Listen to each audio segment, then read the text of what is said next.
নমস্কার। সুকুমার রায়ের লেখা গোপ চুরি। হেড অফিসের বড় বাবু লোকটি বড়ই শান্ত, তার যে এমন মাথার ব্যামো কেউ কখনো জানতো। দিব্যি ছিলেন খোশ মেজাজে, চেয়ারখানি চেপে একলা বসে ছিমছিমিয়ে হঠাৎ গেলেন খেপে। আঁতকে উঠে হাত পা ছুঁড়ে চুপটি করে গোল, হঠাৎ বলে গেলুম গেলুম, আমায় ধরে তোল। তাই শুনি কেউ বুদ্ধি ডাকে, কেউ বা হাঁকে পুলিশ, কেউ বা বলে কামড়ে দেবে, সাবধানে রে তুলিস। ব্যস্ত সবাই এদিক ওদিক করছে ঘোরাঘুরি। বাবু হাঁকেন, ওরে আমার গোঁপ গিয়েছে চুরি। গোঁপ হারানো আজও কথা, তাও কি হয় সত্যি?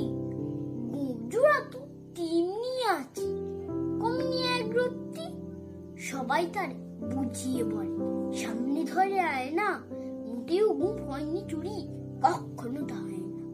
রেগে আগুন তেলে বেগুন তেরে বলেন তিনি, কারো কথা ধার ধারি নেই, সব ব্যাটাকেই চিনি।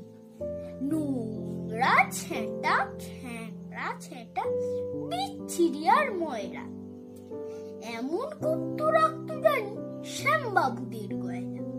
এই গোঁপ যদি আমার বলিস, করবো তোদের জবাই। এই বলে জরিমানা করলেন তিনি সবাই।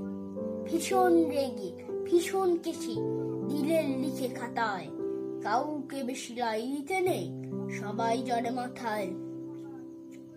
এই অফিসের বাঁদরগুলো মাথায় খালি গোবর, গোঁপ জোড়া যে কোথায় গেল কেউই রাখে না খবর। ইচ্ছে করে এই বেটাদের গোঁপ ধরে খুব নাচি, মুখ্যগুলো মুন্ডু ধরে কোদাল দিয়ে চাচি। গোঁপকে বলে তোমার আমার, গোঁপ কি কারুর কেনা? গোঁফের আমি গোঁফের তুমি, তাই দিয়ে যায় চেনা। নমস্কার।